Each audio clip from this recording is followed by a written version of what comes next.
ये कहानी है रामपुर गांव की, जहां पर गरीब किसान रघु रहता था। बारिश न होने की वजह से गांव के सभी खेत सूख रहे थे और सभी गांव वाले खेत बेचकर शहरों की ओर जा रहे थे। लेकिन रघु ने अभी भी अपने खेत नहीं छोड़े थे। रघु अपनी पत्नी चांदनी के साथ रहता था। गांव वाले अक्सर रघु को कहते थे कि वह भी खेत छोड़कर शहर चला जाए, लेकिन रघु रोज अपने खेत पर जाकर खूब मेहनत करता था। इसी तरह एक दिन कुछ ऐसा हुआ जिसने पूरे गांव को चौंका दिया।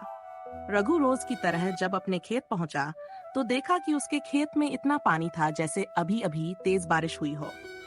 लेकिन हैरान करने वाली बात यह थी कि पूरे गांव के सारे खेत सूखे थे, सिर्फ रघु के खेत में ही पानी था।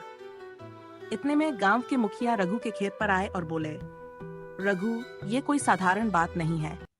पूरे गांव में सूखा पड़ा है और सिर्फ तुम्हारे खेत में पानी कैसे आया? इसमें कोई रहस्य है। तुम ही गांव की उम्मीद हो। अब तुम्हें जंगल राज के रहस्यमय जंगल में जाकर इसका हल ढूंढना होगा, अगर चाहो। इसके बाद रघु जंगल राज की ओर पानी का रहस्य सुलझाने निकल पड़ता है। उसे विश्वास था कि अगर उसके खेत में पानी का जादू हो सकता है तो बाकी खेतों में क्यों नहीं।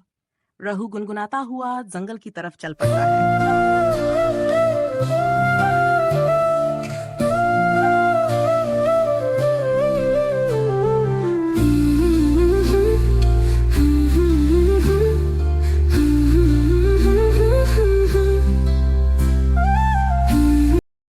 के जंगल पहुंचने पर उसे एक नन्हा बंदर मिलता है।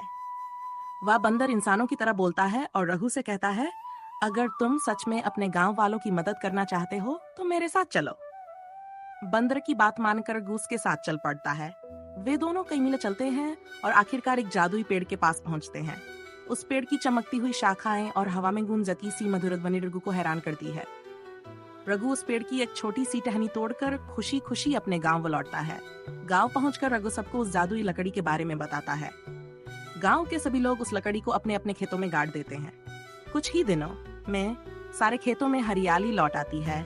पानी खुद ब खुद जमीन से निकलने लगता है और सूखी जमीन हरी भरी बन जाती है। पूरा गांव फिर से खुशहाल हो जाता है। गांव के सभी लोग रघु की बहादुरी और उसकी सोच की तारीफ करते हैं।